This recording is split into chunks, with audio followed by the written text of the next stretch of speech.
the chief of the general staff of the army under Hitler, Adolf Heusinger, was recruited by NATO and became the chairman of NATO's military committee. And this was only one of the Nazis who was integrated into the leadership of NATO. Hans Spiegel is another one, right, who oversaw and argued for the rearmament of West Germany and took up a leadership position within NATO.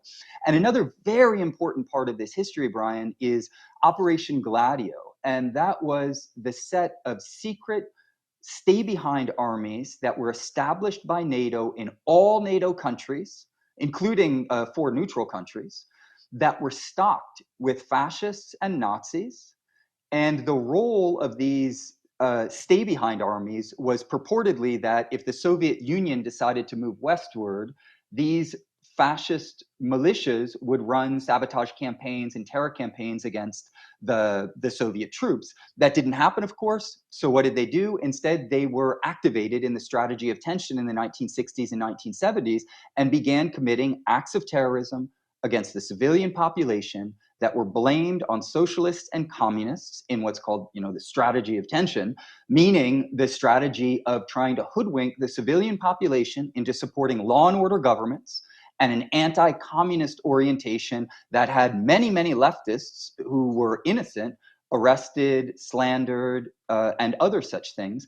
And this, again, is unbelievably well documented. The European Parliament has a resolution on Operation Gladio where they recognize that CIA, MI6, and NATO oversaw these underground armies that were not controlled by the states themselves. They were overseen by this network of national security state operatives.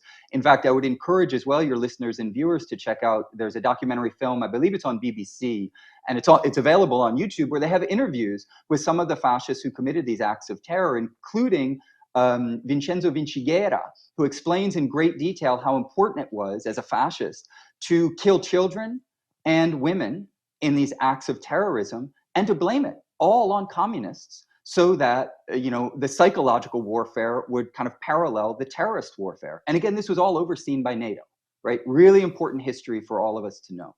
Daniel Gantzer's book, NATO's Secret Armies, is the single best book, in my opinion, on this topic, but there are many others.